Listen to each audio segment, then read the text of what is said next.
north is a dangerous place for small buggies like yours. Afraid you're gonna need something with a little more muscle. Fundamentally, a first-person shooter needs to pull the player into the action, to have him ducking and dodging in his chair what he sees coming at him on the screen. But with Rage, we've gone beyond that.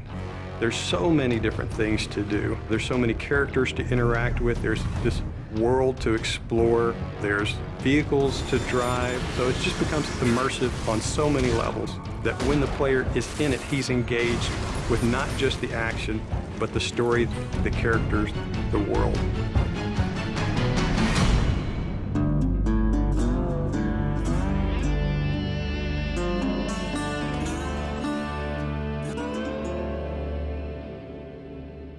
The Wasteland in Rage is kind of like a plate that the rest of the game sits on.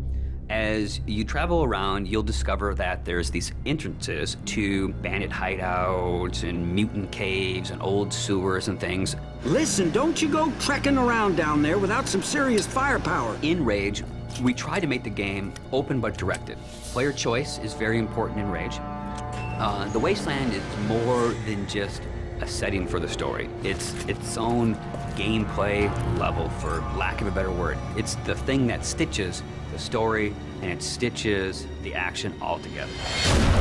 We want you to follow this action movie experience, but we allow you some freedoms to kind of explore different things. Each of the missions does kind of surround the story. For instance, we have an electrobolt for the crossbow weapon.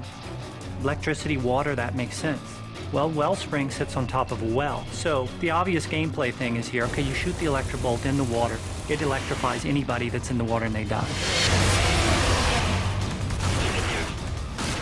As you travel through the Wasteland, you meet very interesting, very over-the-top characters. Great! Muy bueno! We are simpático, eh? And we feel that creating memorable characters that offer you memorable missions really kind of helps drive the whole experience forward. The interactions that the player will have with these characters should hit something in the emotional nerve of the player. So we've gone that extra distance to make key characters really feel alive. So you know when you go talk to Dan or the J.K. Styles, the producer of that crazy TV show, or the sheriff, you forge these relationships with them. And they give you lots of bits of the story, but you live through the rest of those elements. We felt that crafting interesting people made everything fit together. I know you got questions, but we gotta get moving. You're driving across these landscapes and you're going visit people here and they're giving you jobs to do. So I hear you have a message from our friend Dan. Let's have it then. One of the things that we discovered with Rage is when people saw us drive around, shooting other cars, they immediately said, I want to do that in multiplayer. So we've taken the best parts of the vehicle combat from the single-player experience and added a really fun, intuitive multiplayer experience with it.